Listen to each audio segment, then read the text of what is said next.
टुसा आयो टुसा आज म बनाउँदैछु टुसाको तरकारी हजुरको कसलाई मनपर्छ टुसा मलाई चाहिँ एकदम धेरै टुसा मनपर्छ म बजार गएको बेलामा चाहिँ टुसा देखेर टुसा किनेर ल्याएँ ल्याएपछि चाहिँ मैले त्यसलाई चाहिँ राम्रोसँग केलाएँ अनि मसिनो गरेर चाहिँ काटेँ अनि कराईमा चाहिँ तेल बसालेर सुरुमा चाहिँ जिरा र खुर्सानी फुराएँ त्यस पछाडि आलु राखेँ आलु चाहिँ यो आलु चाहिँ गोर्खाको हो गोर्खाबाट ल्याएको आलु लोकल आलु त्यही भएर मैले बोक्रा फालिनँ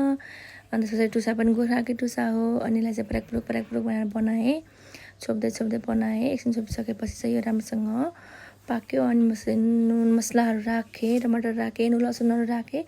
अनि त्यस पछाडि यो भयो खानाको लागि रेडी बिदाको दिन जति चाँडो गर्छु भने पनि हुँदैन हुने यो भिडियो हो हिजो बेलुकीको हतारमा पोस्ट गर्छु भन्दा नभए नि यही नै हो साथीहरू फाइनली टुसा पाक्यो मेरो फेभरेट अनि हामीले चाहिँ टुसा खाना अनि टमाटरको चटनी खायौँ thank you for watching bye by